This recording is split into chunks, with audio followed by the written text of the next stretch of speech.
오늘 설교 제목이 재미있죠? 하얀 거짓말은 해도 될까? 여러분, 이게 사실은 웃을 일이 아니고요.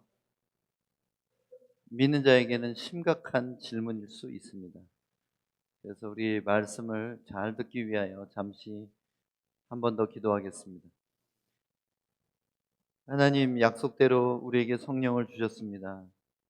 그 성령의 음성을 듣는 귀가 둔하여진 우리를 용서해 주시고, 다시 한번 예수의 피로 우리 자신을 덮고 우리의 생각과 우리의 눈과 귀를 정결하게 하오니, 주님께서 지금 우리에게 의도하신 모든 뜻이 잘 전달되도록 지혜와 계시의 영으로 임하여 주시옵소서.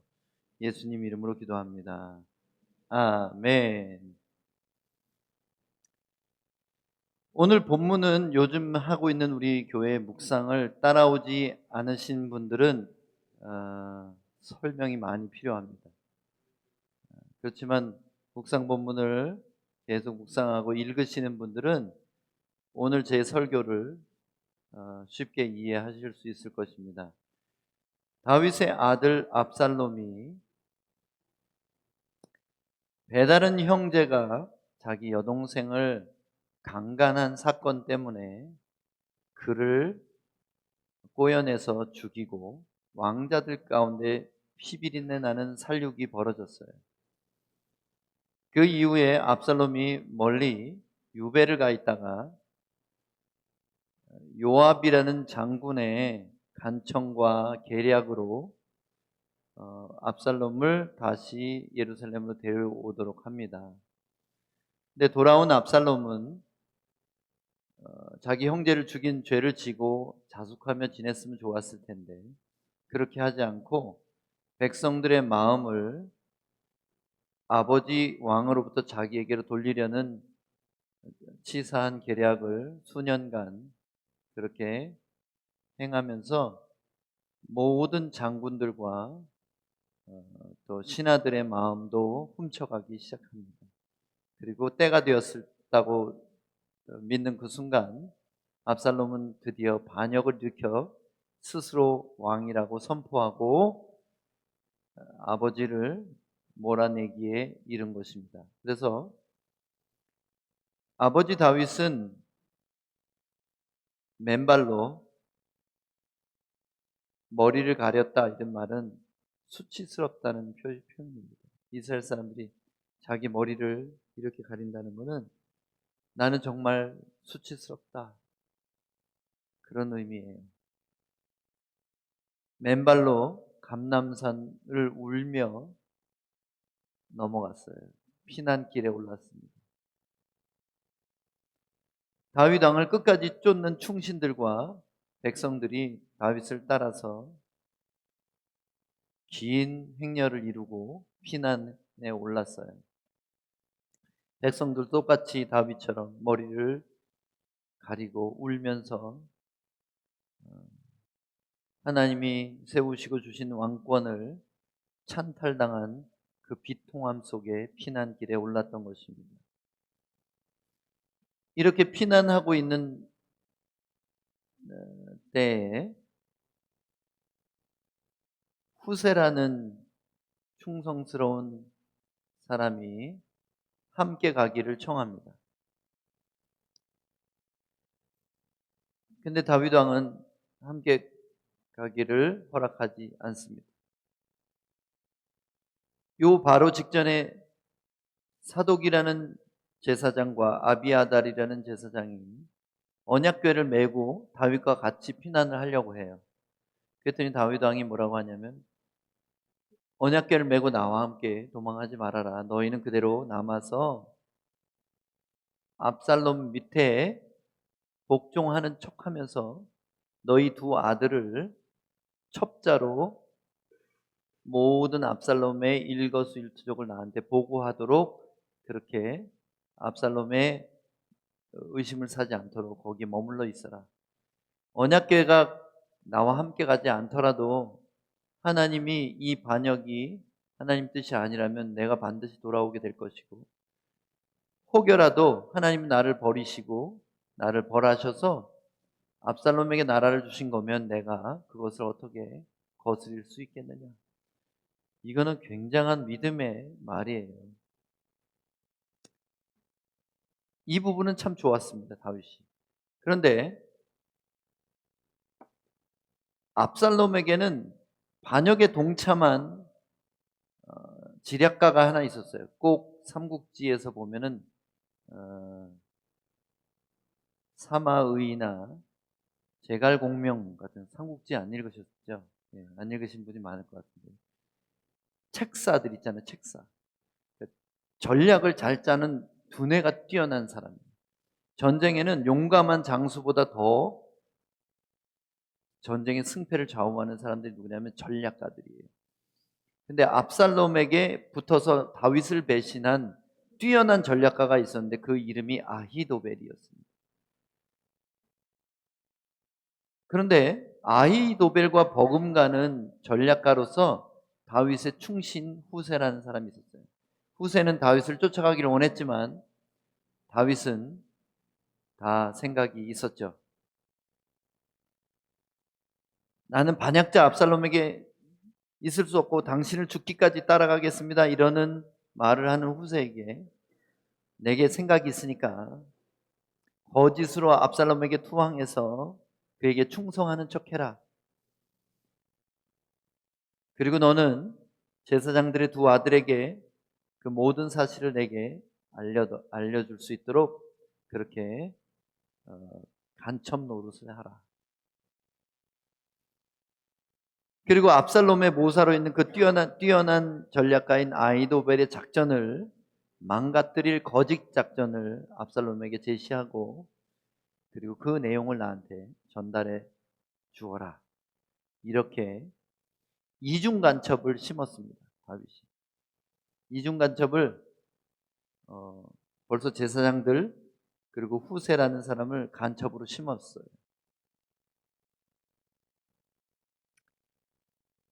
그리고 나서 전략회의를 압살롬이 자기 아버지를 추격하여 다 잡을 전략을 짜는 회의를 열었어요. 아히도벨은 뛰어난 전략가로서 다윗을 잡을 결정적인 작전을 압살롬에게 제시합니다. 아주 묘수를 그에게 제시합니다. 그러나 압살롬은 아히도벨만 있는 게 아니라 후세라는 전략가도 나에게 투항했지 않냐? 이 사람 얘기도 들어보자. 그랬더니 사실은 개인적인 관계로서는 아히도벨보다 후세가 다윗과 원래 더 친했거든요. 다윗의 친구라고 나와요. 그렇기 때문에 왕이여, 후세가 이렇게 말했어요. 내가 당신의 아버지를 더 잘 알아요. 그러니까 당신의 아버지의 성격도 알고 스타일도 알기 때문에 내 작전이 더 합당할 것입니다 하고 엄청난 달변, 말솜씨로 신하들과 압살롬의 마음을 사로잡습니다. 그래서 아히도벨의 완벽한 전략을 폐기시키고 후세의 엉터리 전략을 취하도록 만들고 후세는 제사장의 아들들에게 얼른 다윗에게 가서 알려라. 그렇게 한 거예요.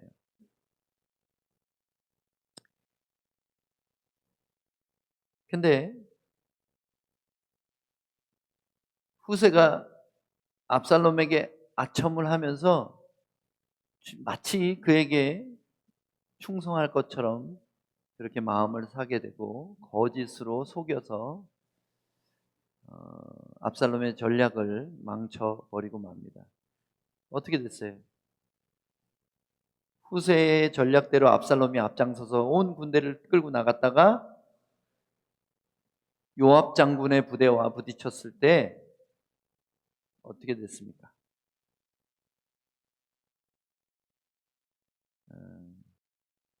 전세가 불리하게 되고 압살롬이 노새를 타고 막 도망하기 시작했어요. 원래 압살롬은 너무 잘생기고 너무 머릿결이 좋고 머릿결이 숱도 많고 까맣고 반짝반짝 윤이 나고 그래서 이게 따았어요. 긴 머리를. 이 따은 머리가 노새를 타고 달리다가 보니까 상수리 나무에 딱 걸린 거예요. 그리고 대롱대롱 매달리고 노새는 빠져나갔어요.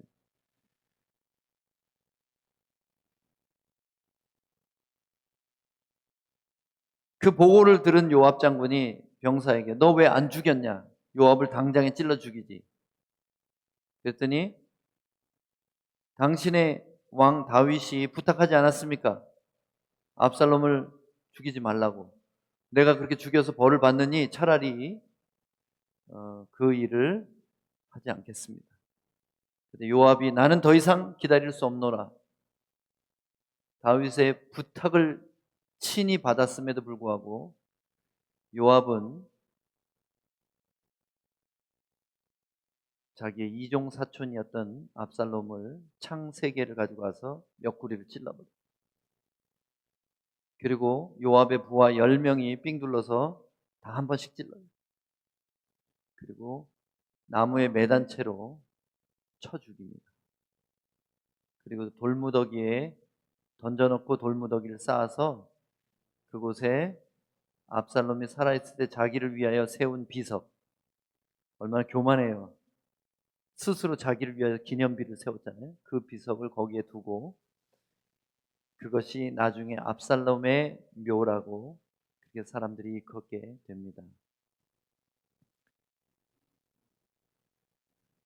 아마 화요 모임 때 오시면 또 다른 설교를 이 부분에 대해서 들을 수도 있을 것입니다. 그러나 그 내용은 잠시 접고 여기 오늘 여러분에게 나누고 싶은 설교의 내용은 그게 아니에요.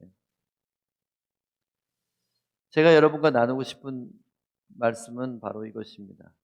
뭐냐면 과연 믿는 자가 선의의 거짓말을 해도 괜찮은가? 믿는 자가 선의까지는 아니더라도 악한 자를 상대하기 위하여 작전으로 거짓을 사용하여도 하나님 보시기에 괜찮은 것인가? 위기를 모면하기 위해서는 그들이 악한 사람들이기 때문에 적당한 거짓을 사용해도 괜찮은가? 이 질문에 대해서 여러분 대답해 보세요.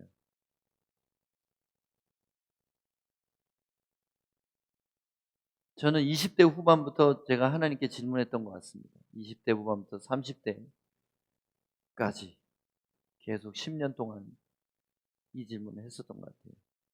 제가 하나님으로부터 묵상하는 것을 배우고 묵상하다가 성령의 음성을 대답을 듣기 전까지 저도 여기에 대해서 헷갈렸어요. 쉽게 말하면 하얀 거짓말이란 게 있느냐 그런 얘기예요. 이것은 믿는 자에게 심각한 질문이에요. 나를 누군가가 죽이려고 한다고 생각해 보세요. 쉽게 말하면 아주 극단적으로. 근데 거기서 정직하게 말하면 죽고 거짓을 말하면 산다고 쳐보세요.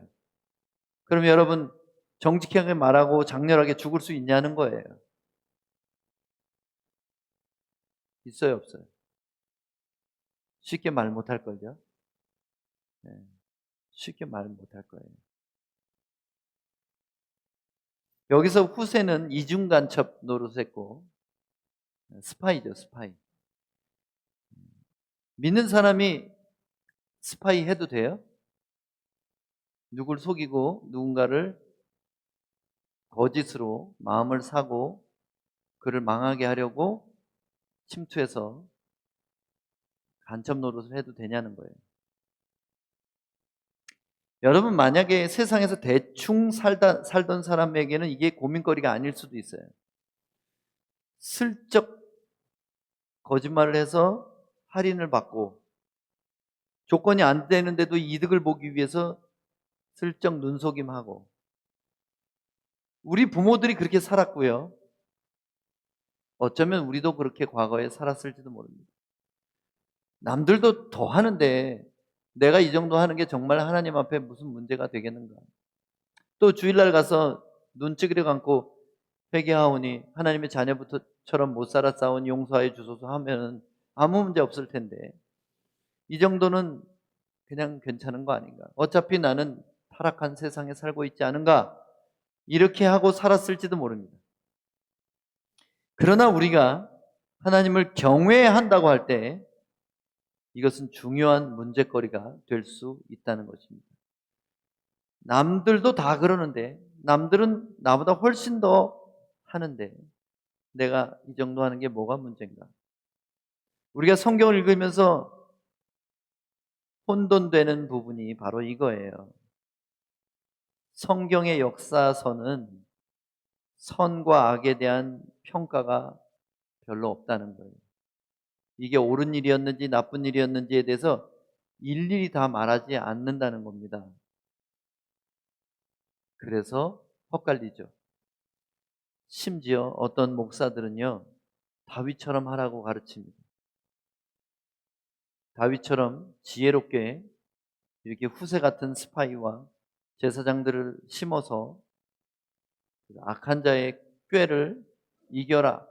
이것이 뱀처럼 지혜로운 것이다. 이렇게 설교하는 어처구니 없는 목사도 있다는 거 저는 잘 압니다. 왜냐하면 저도 그런 설교를 들으면서 컸거든요. 또 때로는 역사서에 성경을 기록한 사람들의 평가가 나오기도 해요. 가끔씩. 예를 들면 이런 거예요. 다윗이 역대기에 보면 이런 얘기가 나요. 우리아의 아내 바세바의 일 외에는 하나님 앞에서 잘못한 게 없었더라. 이런 평가를 내립니다. 이게 맞습니까? 틀립니까? 틀려요. 다윗은 엄청 죄 많이 지었어요. 우리아의 아내일 뿐이 아니에요. 인구조사도 잘못된 일이었고요. 그리고 이 작전도 잘못된 거고요. 아기스에 갔을 때, 에게 갔을 때 침 흘리면서 미친 척하고 도망간 것도 잘못된 거고요. 사울이 두려워서 제사장 앞에서 거짓말한 거 잘못한 거고요. 다윗이 잘못한 것은 셀 수도 없어요. 그런데 왜 역대기는 그렇게 기록하고 있죠? 다윗이 우리아의 아내 바세바의 일 외에는. 그래서 나머지 죄들을 다 방면을 해준 것 같이. 그래서 그렇게 해도 되는 것처럼, 불리하면 미친 척도 하고 거짓말도 해도 되는 것처럼 그렇게 유대인 저자들이 성경을 기록하고 있다는 거예요.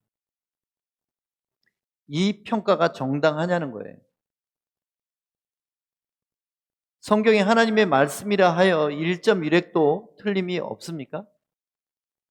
여러분 질문해 볼게요. 성경 1.1획도 틀리지 않았어요? 갑자기 대답을 못 하겠죠. 성경은 틀린 데가 많아요. 앞뒤도 잘 안 맞고요. 연대도 틀리고요. 족보도 틀리고 이름도 틀리고요. 그런데 왜 성경이 오류가 없다고 말하죠? 성경 저 열심히 공부 안 한 사람은 몰라요. 근데 사무엘서에 있는 족보하고 역대기 열왕기 족보가 달라요. 창세기 족보도 다르고 그다음에 마태복음 족보도 다릅니다. 이걸 어떻게 설명할 거예요? 그리고 연대도 틀리고 여기서는 할아버지하고 손자로 나오고 저기서는 아버지와 아들로 나오고 이거 어떻게 해결할 거예요? 연대 계산을 해보면 또 엉터리가 나오고요. 이거 어떻게 할 거예요? 그래서 무턱대고 믿습니다 하는 사람이 위험한 거예요. 근본주의 기독교. 그냥 문자적인 오류가 없다고 믿는 이상한 사람들, 공부도 안 한 사람들, 그런 사람들 말 듣지 마세요. 성경은요, 이 글자가 오류가 없는 게 아니라 여기 안에 계시하신 하나님의 계시가 오류가 없는 거예요. 사람에게 계시한 하나님의 뜻은 오류가 없지만 사람은 오류가 있을 수 있어요. 사람이 불완전하잖아요. 근데 사람의 개인을 무시하고 성경을 하나님이 그냥 직접 돌판에다 박으신 게 아니라 사람을 통하여 쓰게 하셨죠. 우리가 믿는 건 어디까지 믿는 거냐면 원본은 오류가 없다는 것을 믿어요. 모세가 직접 선포하고 그의 필사자가 썼을 때는 오류가 없었어요. 근데 이것을 수천 년 동안 이걸 베껴서 쓰면서 이 양피지가 탈락하고 글자가 히브리어는 점과 획으로 되어 있기 때문에 이게 떨어져 나가면 다른 글자가 돼요. 그래서 이렇게 전해지다가 사본으로 전해지다가 오류가 생기는 겁니다. 그래서 여러분 성경에 사본이 여러 개가 발견되는데 예를 들면은 무슨 다니엘서 그러면 다니엘서 사본이 여러 개가 있어요. 근데 이거 중에 사본학에서는 어느 게 더 연대가 먼저 있냐, 그리고 어떤 게 더 공통적으로 나오느냐, 이런 여러 가지 조건에 의해서 사본의 번역을 택하는 거예요. 그렇기 때문에 사본은 오류가 있을 수가 있다는 거예요. 근데 지금 남아있는 건 다 사본을 번역한 거죠? 그렇기 때문에 성경 번역이 어떤 번역본을 보면 뜻이 거의 반대로 번역한 경우도 있어요. 그래서 여러분 성경을 우상으로 여기지 마세요. 우리가 들고 있는 이 성경이 우상이 되면 안 돼요. 하나님은 이 성경에 가두려고 하지 마세요. 하나님은 성경책보다 훨씬 크신 분이에요. 이거 말고도 더 많이 말씀하실 수 있어요. 그리고 여기에 있는 글자를 그거 틀렸어, 이건 이 뜻이야, 이렇게 해석해 줄 분이 누구예요? 성령님이에요. 성령님의 영감으로 쓰여졌기 때문에. 그래서 성령 없이 성경 공부하는 거, 그거는 정말 위험한 거예요. 성령님이 진리를 가르치시는 겁니다. 그래서 성경을 우상시하는 사람들이 있다는 거예요. 성경은 우상이 되면 안 돼요.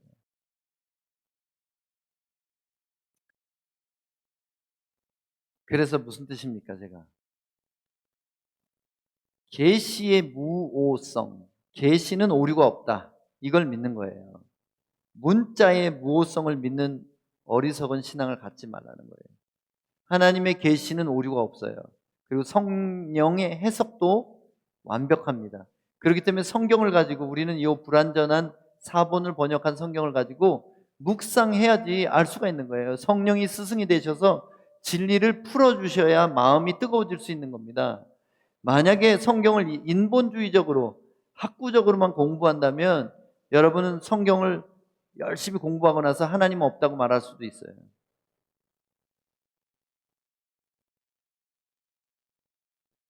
성경 저자의 개인적인 어떤 평가도 그게 오류가 없다고 말할 수는 없어요. 성경에 쓰여 있지만 그것이 하나님의 직접 말씀하시는 그 내용이 아닐 때는 성경 저자의 해석이 완벽하다고 볼 수도 없는 겁니다. 그래서 역사서의 평가도 하나님과의 뜻과 일치하느냐 아니냐를 물을 때 아닐 수도 있다는 거예요. 그래서 구약의 모든 평가와 모든 저자들의 말이 신약으로 해석되지 않으면 안 된다는 거예요. 구약만 가지고 설교할 때에 문제가 발생하는 거예요. 축복이 마치 양과 소떼가 불어나고 토지가 늘어나고 종들이 많아지고 자녀들이 많이 나고 건강하고 장수하고 이걸 축복이라고 말하는 사람들은 예수님이 해석하신 참된 복에 대해서 이해할 수가 없어요. 가난한 자가 복이 있다 그랬는데 구약은 가난한 사람이 복이 저주받은 거예요. 근데 예수님은 가난한 자가 복이 있다 그랬어요. 누가 복이 있는 거예요, 진짜? 핍박받는 자가 복이 있다고 예수님 그러셨잖아요. 애통이 울고 있는 사람이 복이 있다 그랬어요. 왜 그렇습니까? 이 세상은 지나가되 영원한 천국이 있기 때문에 그들은 가난한 마음으로 복음을 받아들이고 예수를 따르면 그가 울든지 고생하든지 가난하든지 상관없이 그는 영원한 복을 받은 것이라는 거예요. 근데 구약적인 복만을 설교하는 사람들은 구약 성경의 불완전한 내용을 가지고 사람들을 현혹하는 거예요.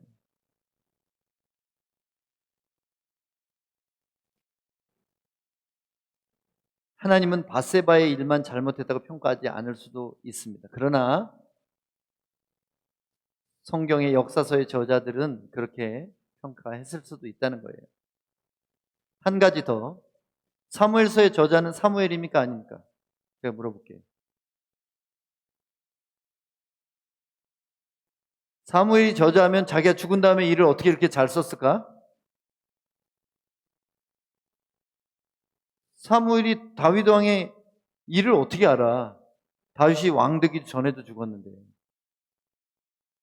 근데 다윗 이야기를 어떻게 이렇게 자세히 쓸 수가 있어요? 사무엘서에. 사무엘서의 저자는 사무엘이 포함되어 있지만 사무엘뿐이 아닙니다. 사무엘이 시작했을 거예요. 사울 이야기를 썼을 때 사무엘에 썼을 것이고, 그 사무엘서를 이어서 사무엘의 대표 이름을 가지고 사무엘의 제자들이나 그 사람들이 이어서 써갔을 거예요. 신명기는 모세 오경이잖아요. 모세가 썼어요, 안 썼어요? 물론 모세는 친히 쓰지 않았겠죠. 불러주는 걸 받아 적었겠죠.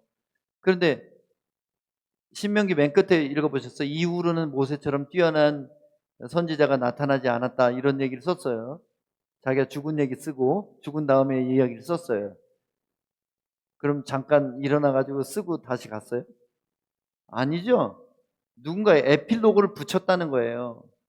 그러니까 성경을 그냥 무식하게 맹목적으로, 그런 사람, 우기는 사람들 앞에는 어떻게 대화가 안 되죠. 요한복음은 요한이 썼습니까? 요한 학파가 썼어요. 요한이 불러준 거를 요한의 제자들이 받아 쓰고 요한이 가신 이후에 마무리를 했을 수 있습니다. 그래서 사무엘의 기록자는 다윗을 높이 평가하고 있고요. 그의 실수를 평가 없이 쭉 쓰고 있어요. 눈을 감고 쓰고 있어요. 그래서 중립적인 것이 아니라는 거예요.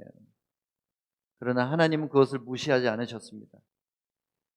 사람의 가치관이나 학력이나 글솜씨를 다 무시하고 성경을 쓰게 하지 않고 그의 가진 개성과 백그라운드를 인정한 채로 성경을 쓰게 하셨어요. 그래서 하나님이 더 인격적이신 분이에요. 성경이 서로 평가가 다르기 때문에 그게 더 가치가 있는 거예요. 왜냐하면 다 똑같이 한 방향으로 썼다 그러면 이게 짠 거예요. 근데 마태, 마가, 누가, 요한이 서로 관찰자 시점이 다르잖아요. 다른 견해를 보이잖아요. 어떤 부분에 대해서는. 역대기와 열왕기가 다른 견해를 갖고 있어요. 역대기에서는 훌륭하다고 평가하는 왕의 열왕기는 아니라고 말하는 데도 있어요. 나쁜 점을 부각한 경우도 있다고요. 이유가 뭐냐면 열왕기는 망한 역사를 기록하고 역대기는 소망의 역사를 기록하고 있기 때문에 왕들에 대한 평가도 다소 다르게 나타나는 것입니다. 이게 더 완전하다는 거예요. 하나님이 더 인격적이시고 더 각자의 눈으로 보게 하셔서 우리가 균형을 갖고 이것들을 볼 수 있게 해주신 거예요. 마치 다 기계적으로 똑같이 짜맞춘 것처럼, 짠 것처럼 했다면 이건 가짜예요.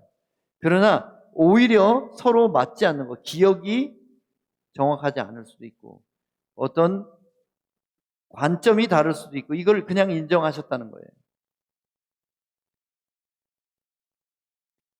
그래서 하나님의 관점인지 저자의 관점인지를 우리가 묵상하면서 볼 필요가 있어요. 지금 이 말 한 게 하나님의 말씀인지 이사야의 말인지 이사야의 개인적인 해석인지 아니면 하나님이 명령하신 것인지 이걸 모르고 성경을 읽기 때문에 하나님의 뜻이 아닌 것도 이게 성경에 나왔다고 해서 내가 그것을 순종하고 있는 이상한 사람들도 있다는 거예요. 무슨 얘기인지 아시겠어요? 구약에 눈에는 눈, 이에는 이라고 그랬다고 해서 누가 나를 눈을 다치게 했으면 똑같이 가서 찔러줘야 돼요? 구약 성경만 설교 듣고 가면 그런 일이 일어난다는 거예요. 심지어 미국의 대통령이라는 사람이 이것은 십자군 전쟁이다 하고 이라크 때렸잖아요. 그 전쟁이 올바르다고 저는 절대로 생각하지 않습니다. 십자군 전쟁이 올바른 전쟁도 아니고요. 역사상 가장 수치스러운 기독교의 역사입니다. 그런데 그것을 마치 십자가 들고 나가서 사람 죽이면 되는 줄 아는 이상한 생각을 하는 거예요. 어쨌든 간에 다윗은 하얀 거짓말을 굉장히 많이 했어요. 이에 대해서 사무엘은 나쁘다고 평가를 하지 않고 있습니다. 사무엘서는. 그래서 우리가 헛갈리는 거예요. 정말 궁지에 몰렸을 때 미친 척하고 빠져나오는 것이 지혜인가? 여러분, 유대교의 지혜서들을 보면은요, 심각합니다. 유대교의 지혜서. 제발 그런 거 보지 마세요. 탈무드, 뭐 이런 성경 외에 유대인들이 숭상하고 있는 지혜서들 있죠? 그 지혜들은 대부분 속임수고 거짓말이에요. 그거 잘하는 사람들이 지혜롭다고 평가를 받습니다. 오늘날 유대인들이 부자가 되고 세계 경제 구조의 상위에 있는 이유가 뭔지 아세요? 이 속임수의 지혜가 가장 뛰어난 민족이기 때문에 그렇습니다. 이 사기치는 기술이 어느 민족보다 더 뛰어나게 돌아가는 사람들이에요. 그런데 그것들을 권장하고 어려서부터 이 유대인의 교육 방식으로 교육해야 된다고 말하고 그렇게 설교하는 사람들이 많았어요. 한동안 유행을 했어요. 그죠? 1980년대, 90년대 그런 설교 많이 들으셨죠. 유대인의 지혜를 배우라, 유대인의 자녀 교육 막 이런 소리 했잖아요. 유대인의 자녀 교육이 뭔지 아세요?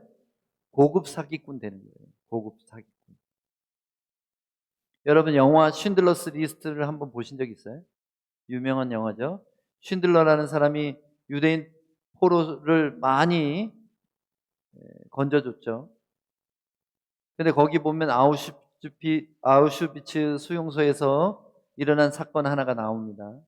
거기 보면 수용소에서 키우는 닭이 한 마리 없어졌어요. 누군가가 수감자 중에 유대인 한 명이 그걸 훔쳐가서 먹은 거예요. 너무 배고프니까. 누가 닭을 훔쳐갔는지 독일군 장교가 쭉 세워놓고 물어봅니다. 아무도 대답을 안 해요. 그 첫 사람을 권총으로 쏴서 죽여요. 또 소리칩니다. 다 죽여버릴 거야. 한 사람씩. 누가 했는지 빨리 말해. 그랬더니 끝에 있던 소년이 손을 들어요. 그리고 죽은 사람을 가르칩니다. 그랬더니 독일군 장교가 총을 집어넣고 다시는 훔치지 마 그러고 가요. 여러분 이게 지혜로운 것 같습니까? 그 사람이 범인이에요? 아니에요. 100% 아닙니다. 소년이 지혜를 발휘했죠. 거짓말을 했어요. 그래서 다음 살인을 막았습니다. 잘한 거예요? 어떻게 해요? 그렇게라도 해야 돼요? 안 해야 돼요? 이렇게 물어볼 때 답을 못하는 게 이게 문제라는 거예요. 독일군 장교도 알았을 겁니다. 그게 거짓말이라는 거. 그렇지만 경고하는 게 목적이기 때문에 어차피 범인 찾느라고 여러 명 죽이면 더 골치 아파지니까. 본보기 처형을 했으니 멈추고 가버린 거예요. 유대인들은 이런 것을 지혜라고 말합니다. 크리스찬들이 이것에 동의하고 있기 때문에 문제가 생기는 겁니다. 하나님의 영광을 가리고 더 큰 기적을 보지 못하게 만드는 거예요. 만약에 다윗이 아기스 앞에서 수염에 침을 흘리면서 미친 척하지 않았으면 살 길이 없었을까요? 죽었을까요? 한번 질문해 볼게요. 성경에 나오는 사람들 중에 그렇게 하지 않고 죽음에 뛰어든 사람들도 있잖아요. 다니엘의 세 친구 같은 경우는 어때요? 죽기를 그냥 각오하고 불 속에 던져졌죠? 근데 다윗은 정반대의 행동을 했어요. 뭐가 옳습니까? 왜 다윗의 인생에 기적이 없는지 아세요? 다윗이 믿음의 과감한 용기가 부족했기 때문이에요. 다니엘의 친구들의 하나님이 다윗의 하나님이 아니에요? 똑같은 하나님이시잖아요. 그럼 아기스 앞에서 내가 다윗이다. 나는 블레셋의 원수로 여태까지 행했고 그러나 사울을 피해서 너에게 투항한다. 내가 그동안은 휴전할 수 있다. 그러나 내 목숨을 보존해 준다면은 내가 너희 성만은 내가 치지 않겠다. 이런 약속을 할 수도 있잖아요. 그런데 왜 미친 척하고 침을 흘려요? 두렵기 때문에 그런 거예요. 골리앗 죽일 때 용기는 어디 갔습니까? 그때는 내가 만군의 하나님의 이름으로 너에게 간다고 당당히 외쳤었잖아요. 전투를 여러 번 경험한 그때처럼 소년 목동이 아닌 군인 다윗이 왜 이렇게 더 치사해졌어요? 소년 때는 보지 못한 동료들의 죽음을 많이 보았기 때문에 그것에서 내가 죽을 수도 있겠구나 하는 두려움이 생긴 거라고 생각해요. 만약에 제가 아기스 왕이었다면 그렇게 당당하게 다윗이 나왔다면 아마 죽이지 않았을 거예요.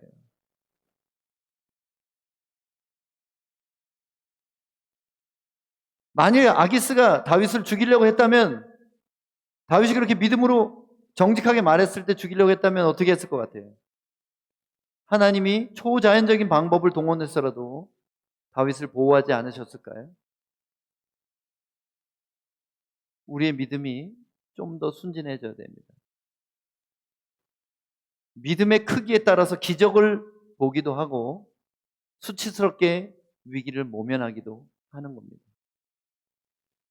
역사에 더 놀라운 기록을 남길 수 있지 않았을까, 다윗이. 그렇게 미친 채 하거나 제사장에게 거짓말하지 않았더라면 더 다윗은 예수님을 훨씬 많이 보여줄 수 있는 훌륭한 예표인물로 성경에 기록되지 않았을까, 저는 이렇게 생각합니다. 어쨌든 그가 연약한 인간임을 성경에 이렇게 낱낱이 기록함으로 연약한 우리도 격려받는 건 맞습니다만 그가 한 행동이 옳은 것이 아니라는 거예요. 오늘 본문에 나오는 후세 사건도 마찬가지입니다. 다윗의 승리에 꼭 간첩이 필요했을까? 하나님이 다윗을 이기게 하실 때 후세라는 스파이가 꼭 필요했냐는 거예요. 그러면 다윗과 골리앗 사건에서는 어떻게 다윗이 이겼어요? 인간의 모든 불필요한 방황과 실수는 두려움 때문에 일어납니다. 하나님이 크게 보이느냐, 내 문제나 목숨이 크게 보이느냐, 이것이 문제라는 거예요. 골리앗 앞에 나갈 때는 소년 다윗이 하나님이 훨씬 커 보였어요. 그런데 이번에는 반역자 압살롬의 군대가 훨씬 더 위협적으로 보이는 겁니다. 그래서 인간적인 방법을 사용한 거예요. 그러면 인간적인 방법을 사용해도 하나님이 도우십니까? 질문 한번 해볼게요. 도우셨잖아요. 도우십니다. 이게 문제인 거예요. 하나님이 보시기에 100% 선한 작전이 아닌데도 하나님은 왜 도우십니까? 옳기 때문에 도우시는 것이 아니라 하나님의 언약 때문에 도우시는 거예요. 다윗을 선택하셨고 하나님이 변덕을 부리시는 분이 아니기 때문에 그가 하나님의 뜻에 합당한 일을 하지 않을지라도 뒤집지 않으신다는 거예요. 만약에 하나님이 언약을 뒤집으시는 분이면 우리도 큰일 난 거예요. 예수의 피로 용서받은 우리도 너가 하는 꼴을 보니 안 되겠다 너는. 너 구원 취소 이렇게 하면 어떻게 될 거예요? 하나님 그런 분이 아니시죠. 훨씬 더 천벌받아야 될 압살롬을 벌하시기 위하여 지금 잘못된 방법을 쓰고 있지만 다윗을 어쩔 수 없이 도우십니다. 그럴지라도 용서받을 수 없는 이 압살롬을 상대하는 전쟁일지라도 그 반역자를 상대로 더 거룩하고 정직하게 다윗이 대항했다면 다윗은 더 큰 기적을 보게 되었을 것입니다. 다윗과 후세의 전략은 인간적인 연약함이 드러나는 작전이고 거룩하고 지혜로운 작전은 아니었어요. 인간적인 유대인들이 어려서부터 갖는 그 지혜라는 사람의 지혜, 잔머리. 하나님은 잘못한 다윗을 즉결 처분으로 곤란하게 하지 않으셨어요. 일단 승리는 하게 해주셨습니다. 이것이 정당하기 때문에 성경에 쓰여진 게 아니에요. 신약 성경이 없었다면 우리는 유대인들처럼 인간적인 꾀를 칭찬하고 사람들이 계속 혐오하는 집단이 되었을 것입니다. 교회도 똑같을 거라는 얘기예요. 전 세계가 유대인을 좋아하지 않죠? 우리 교회도 유대인처럼 해서는 안 된다는 거죠. 신약 성경이 얼마나 귀하고 정말 성경에서 구약을 해석하는데 신약이 없으면 안 된다는 것을 여러분 꼭 아셔야 됩니다. 그래서 신약 성경에서 해답을 달라고 구하세요. 구약에서 막히면 신약 성경을 통해서 그 부분에 대한 해답을 저에게 주세요. 그렇게 기도하세요. 저는 해답을 받았습니다. 이렇게 해도 돼요? 다윗처럼 해도 돼요? 물어봤을 때 하나님은 저에게 말씀 하나를 주셨어요. 야고보서 3장 17절입니다. 오직 위로부터 난 지혜는 첫째 성결하고 다음에 화평하고 관용하고 양순하며 긍휼과 선한 열매가 가득하고 편견과 거짓이 없나니. 여기 거짓이 있죠. 그 위로부터 난 지혜를 쓴 거예요? 인간의 지혜를 쓴 거예요? 인간의 지혜를 쓴 거라요. 그러니까 이 구절이 없었으면 우리는 이걸 해석할 수가 없다는 거예요. 그래서 인간적인 이 약은 수를 써도 되는지를 안다는 거예요. 그걸 지혜라고 숭배하기까지 한다는 거예요. 하나님을 경외하는 것이 무엇입니까? 적당히 악해지는 거? 그럴 수 없어요. 우리는 세상이 악하다면 우리는 그보다 덜 악하면 되는 게 아니에요. 세상이 악하면 우리는 정반대로 선하게, 거룩하게, 거짓 없이 해야 된다는 것입니다. 위로부터 난 지혜는 첫 번째는 성결한 거고요. 마지막에 거짓이 없어요. 거룩하고 거짓이 없는 거예요. 후세와 다윗이 쓴 지혜는 위로부터 난 지혜가 아니라 인간적인 꾀라는 것이죠. 성경에 나온다고 다 그렇게 해서는 안 됩니다. 젊은 시절에 저를 가르쳤던 목사님들 중에는 거짓말쟁이들이 있었어요. 구약만 말하면서 11조 내면 복 받는다 그랬고, 성전 건축 한 구좌 하면 하나님이 재물의 복을 주실 거라고 말했고, 죄를 짓고 나서도 다윗이 이렇게 했으니 나도 이렇게 해도 된다고 말하는 심지어 대형교회 목사들도 더러운 변명을 하는 자들도 있었습니다. 악인들이에요. 가짜 목사들입니다. 말씀을 거짓으로 가르치는 자들이에요. 헌금 많이 하면 복 준다고 말하는 도둑들이 이 땅에 득실득실합니다. 믿지 마세요. 말씀을 하나님의 뜻대로 전하지 않으면 그들이 더 큰 벌을 받게 될 것입니다. 오늘 여러분에게 정해드립니다. 하얀 거짓말은 없어요. 내가 손해를 보거나 심지어는 죽임당하기까지 우리는 하얀 거짓말을 해서는 안 됩니다. 그 하얀 거짓말이 인정된다면 신사참배를 하고 예배 시간에 천왕창가를 부른 한경직이나 대다수 한국교회 목사들이 모두 정당화가 되고요. 주기철이나 손양원 목사님 같은 순교자들은 헛된 죽음을 죽은 것뿐이에요. 천왕에게 몸으로만 경배하고 마음으로 안 하면 된다. 이렇게 해가지고 다 절했어요. 한국교회 목사들, 특히 장로교 목사들.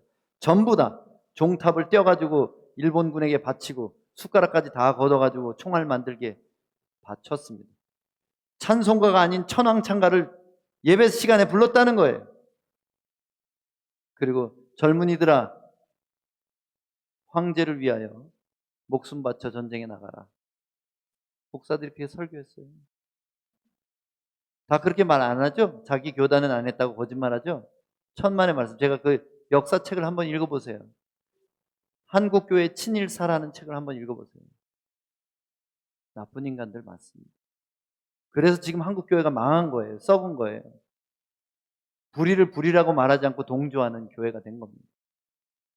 한국 대형교회 목사들 보세요. 그 사람들이 양심이 있는 사람들이에요?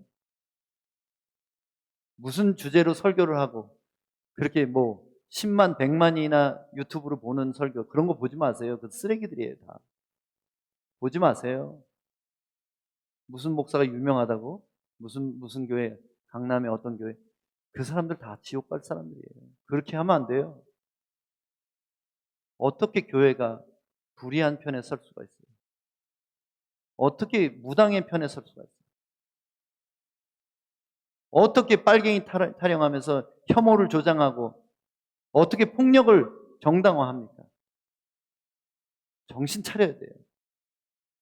누가 진리의 편에 선 사람인지. 저들이 아주 악하기 때문에 우리는 적당히 악해도 된다는 거예요. 천만에요. 우리는 세상 사람들과 다르게 살아야 됩니다. 구약 성경을 잘못 가르치려면 차라리 건드리지 말아야 됩니다. 성경에 대해서 공부하지도 않고 치열함도 없는 안목이 없는 사람이라면 해석하고 설교해서도 안 됩니다. 예수님은 율법을 완성하러 오셨어요. 그렇다면 구약은 미완성의 책이라는 것을 아셔야 됩니다. 미완성된 것을 가지고 잘못 해석하면 사람들이 그래도 되는 줄 아는 거예요. 하나님 경외하는 것이 아브라함처럼만 하면 되고 다윗처럼만 하면 되는 줄 압니다. 여러분, 야베스의 기도라는 그 한 줄 가지고 책을 쓴 사람들도 있어요. 야베스가 하나님께 내가 내 형제보다 더 존귀해지길 원합니다. 그렇게 기도했더니 그 기도를 응답하셨다. 이게 신약적입니까? 아닙니까? 아니라고 봐요. 형제보다 더 존귀하기 위하여 기도하는 사람은 신약적인 사람이 아니에요. 이 사람은 구약의 복에 머물러 있는 구약 복만 받으면 되는 사람이에요. 그러니까 세상의 복만 받고 천국 안 가도 되는 사람이에요. 참된 복은 형제보다 존귀해지는 게 아니라 내가 비천해질지라도 형제가 존귀해지는 것이고, 내가 가난해질지라도 형제를 부하게 만들고, 내가 죽을지라도 형제를 살리는 예수님의 정신으로 살아가는 참된 복음이라는 것입니다. 구약의 복만 구하고 구약의 한 절을 인용해가지고 내 시작은 미약하였으나 내 나중은 심히 창대하리라. 욥기에 나오는 이 한 절이 정말 그런 뜻인 줄 아세요? 욥기 공부도 안 한 사람이 그런 소리를 하는 거예요. 액자에 그게 다 걸려있죠. 집집마다. 내 시작은 미약하였으나 내 나중은 창대하리라. 인생 역전하는 게 예수 믿는 방법입니까? 그 이유입니까?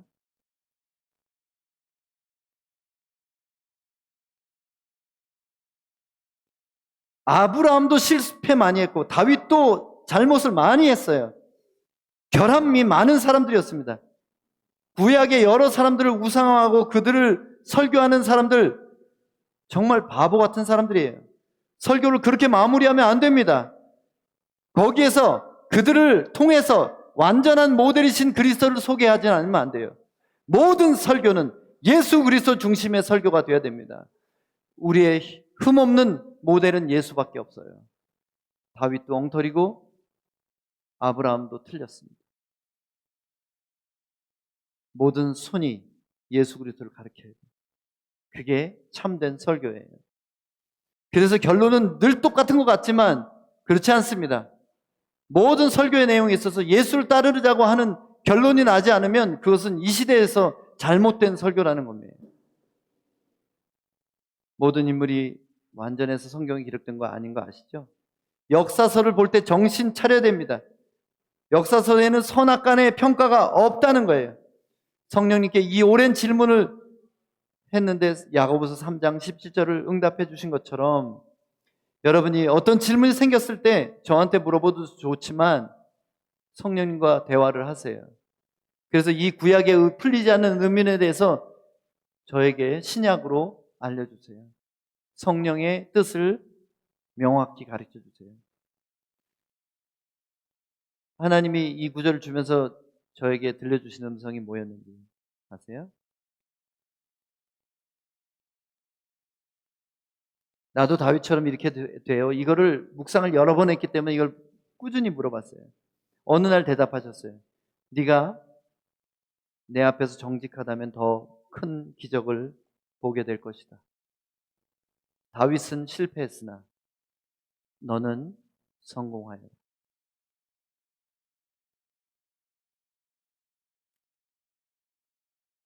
여러분 그 얘기 아세요? 폴란드라는 나라가 러시아에 합병된 다음에 학교 선생님들이 다 파면되고 공산당 선생님들이 부임을 했어요. 러시아에서 왔어요. 새로운 교사는 하나님은 없다고 아이들한테 가르쳤습니다. 당시에 폴란드에 기독교인들이 많았잖아요.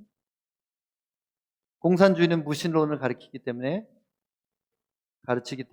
하나님 없다고 말하라고 강요를 했어요. 그래서 한 아이가 집에 돌아와서 독실한 기독교 집안의 아이였습니다. 선생님이 하나님 없다고 말하라고 했어요. 부모님은 아이와 함께 가정 예배를 드리고 벌을 받더라도 하나님은 살아있다고 말해라. 아이가 학교에 가서 하나님은 살아계셔요. 이렇게 말했더니 반 아이들 앞에서 이 아이를 두들겨 팼습니다. 몽둥이로 때리고 네가 만일 하나님 없다고 100번을 종이에 써가지고 숙제해오지 않으면 너희 부모가 고발될 것이고 처형될 것이고 너는 고아가 되고 고아원으로 가게 될 것이다. 이렇게 협박을 했습니다. 집에 돌아와서 그 사실을 부모에게 알렸을 때 부모는 같이 기도하고 하나님은 살아계시다고 100번을 써가지고 학교에 갔습니다. 화가 머리끝까지 올라간 이 선생님은 그 부모를 고발하기 위해서 뛰어내려갔어요. 그리고 자전거를 타고 운동장을 가로질러 갔습니다. 아이들은 모두 창밖을 보고 있었어요. 그때 자전거가 갑자기 쓰러졌어요. 그리고 그 자리에서 그 선생님은 심장마비로 죽었습니다.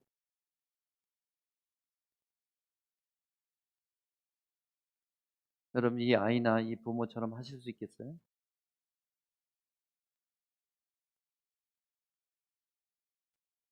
더 큰 기적을 보려면 끝까지 정직해야 합니다. 우리는 직진해야 합니다.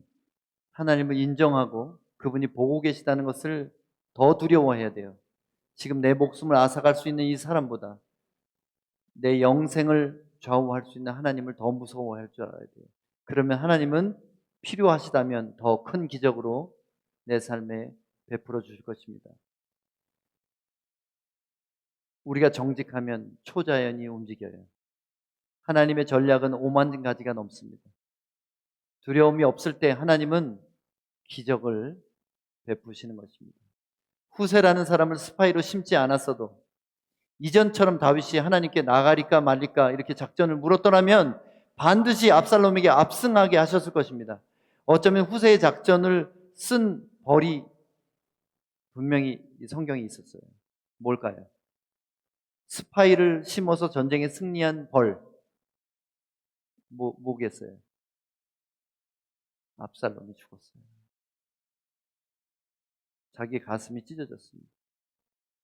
만일 다윗이 당당하게 전투에 앞장서서 나갔다면 아무도 상수리 나무에 매달린 압살롬을 감히 죽일 수 없었을 거예요.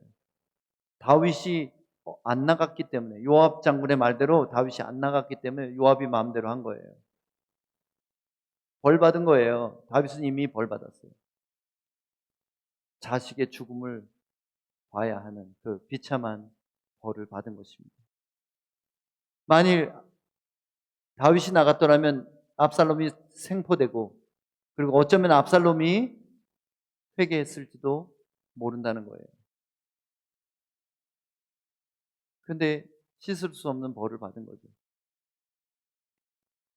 우리의 삶에 하나님을 경외하는 기초를 세울 때 털끝만한 것까지도 정직한 것을 연습해야 됩니다. 구차하게 살아서 죄의 대가로 위기를 모면하는 것은 결국 크나큰 대가를 치르게 돼 있기 때문에요. 사소한 것 하나에도 깨끗한 사람이 돼야 됩니다. 이성관계에 있어서도 눈빛과 생각까지 깨끗해져야 돼요.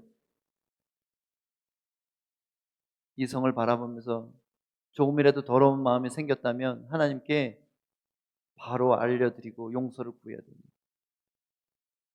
거래 관계에서 아무도 모르는 눈먼 이득이 내한테 생길 수 있을 때 그때 끝까지 정직하지 않으면 안 되는 겁니다.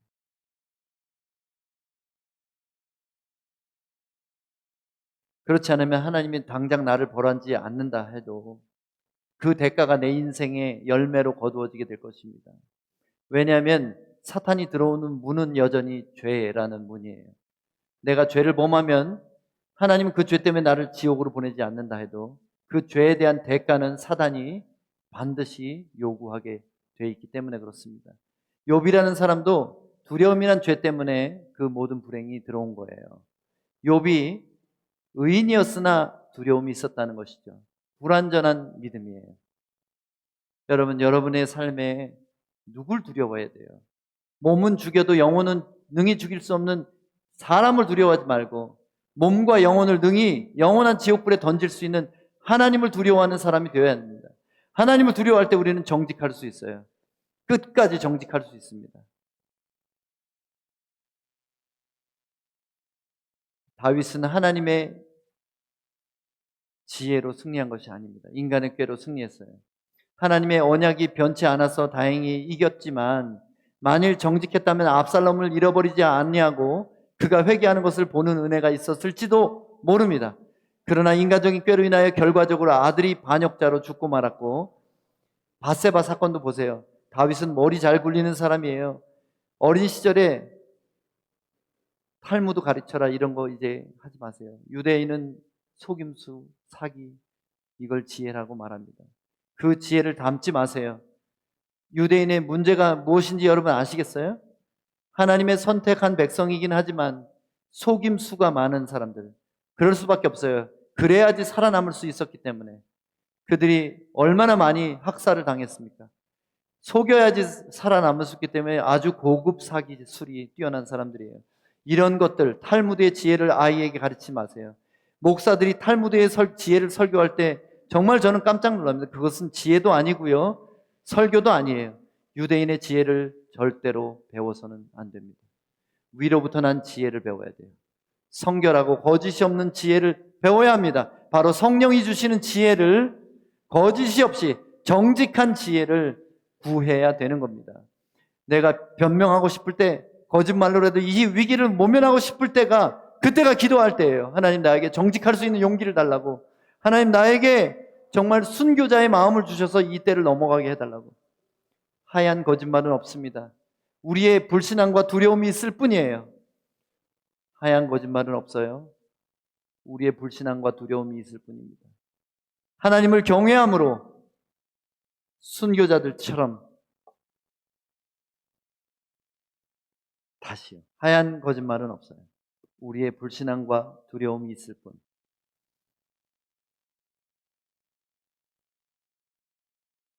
하나님을 경외함으로 순교자들처럼 성령이 주시는 거짓 없는 지혜를 매 순간 구하며 사시길 바랍니다. 성령이 주시는 거짓 없는 지혜를 매 순간 구하세요. 거짓말로라도 변명하고 싶을 때, 넘어가고 싶을 때, 그때 용기를 내세요. 그럼 여러분 삶의 작은 기적들이 시작될 것입니다. 기도하겠습니다.